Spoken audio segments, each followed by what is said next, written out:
We are social animals.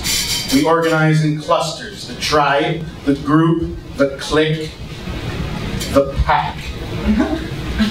Are you the leader of the pack? Are you a follower of the pack? Are you even in the pack? Are you in or are you out? In or out? Your position is defined by the pack. There's no escaping the pack. Oh, you disagree?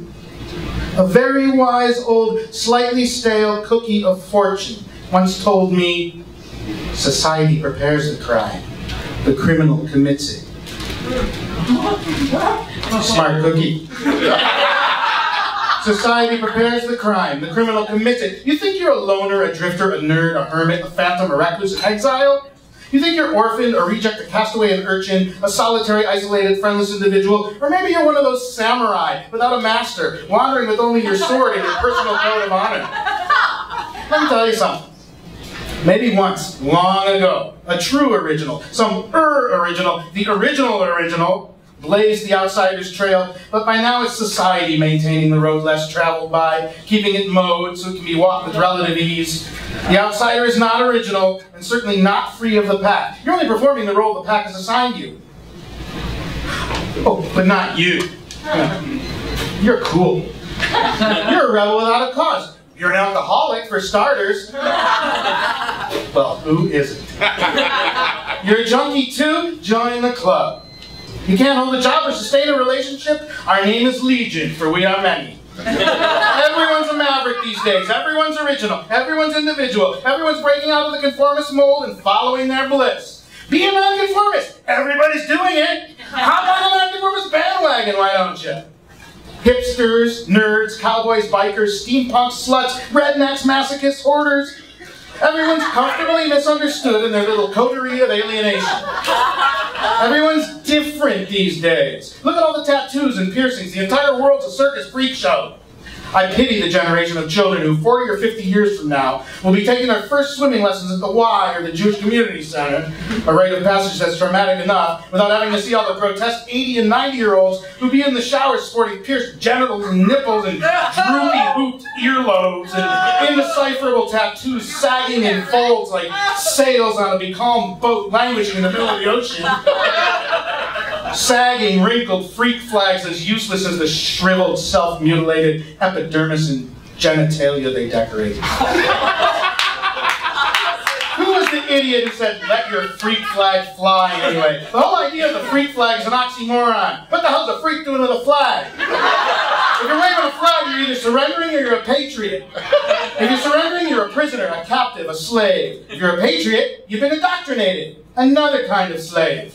What kind of freak waves a goddamn flag? I was listening to a show on public radio. No, I don't contribute. I'm poor. And I don't like the way they put drum machines under everything. KBCC is produced in Pasadena City College. Etc.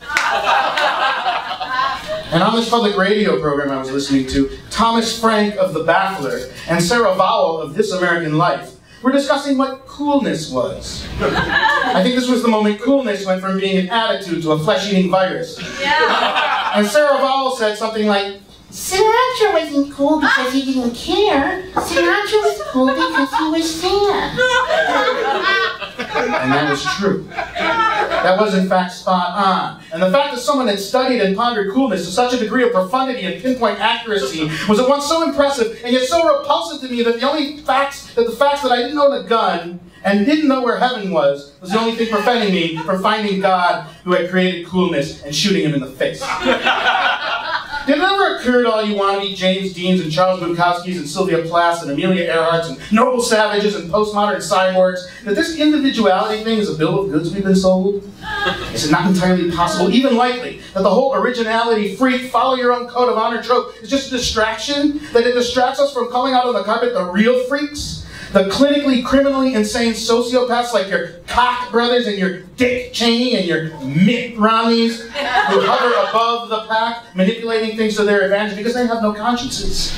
They are quite literally freaks, defective human beings, missing the spark of humanity that prevents average people from engaging in the cavalier destruction of fellow humans. They only simulate humanness. They mouth what they believe might seem like a justification for their actions to the eyes of a person with an actual functioning sense of empathy and right and wrong, and they are transparently bad at it. But we're so busy being original, following our bliss, constructing our own codes of conduct from scratch, reinventing the wheel, that we don't have a wheel ready when it's time to nail one of these truly antisocial psychos to one and roll it through the streets so a legitimately bloodthirsty populace can stone them to death. Right? You wouldn't understand. I'm different. I'm a lost soul. I'm adrift. No, you're not. Society prepared your role. You're just playing it. Wake up! We've created a culture of such extreme individualism that we become uniformly atomized and fragmented. We're also original. We can't even communicate with each other. No wonder we can't achieve a common goal. Our self-deception is the perfect smokescreen for the real rogues, the truly antisocial outsiders to operate behind, the contemporary Jack the Rippers and Sons of Sam and Ted Bundys and John Wayne Gacy's who man the controls in the moral vacuum we've left. They're going to vacuum everything up with their amoral vacuum, all the trees and the birds and the water and the air. And meanwhile, well, we'll still be trying to piece together an original language to tell ourselves and each other in a cool enough fashion why and how what they're doing is wrong. Why one man's desire for power and wealth shouldn't be allowed to destroy an entire world, but we won't have that language. We won't be able to think those thoughts because we've deified the individual and his desires to make up and made a fetish out of how original his ethical code is. We'll all become so special. We'll have specialized ourselves out of being communal creatures entirely. But at least as the uber capitalists suck up all the resources and fly away with them to another planet, at least while we starve and dehydrate and asphyxiate, we'll be able to sing in unison, as one, all together, as an ensemble. I did it my way.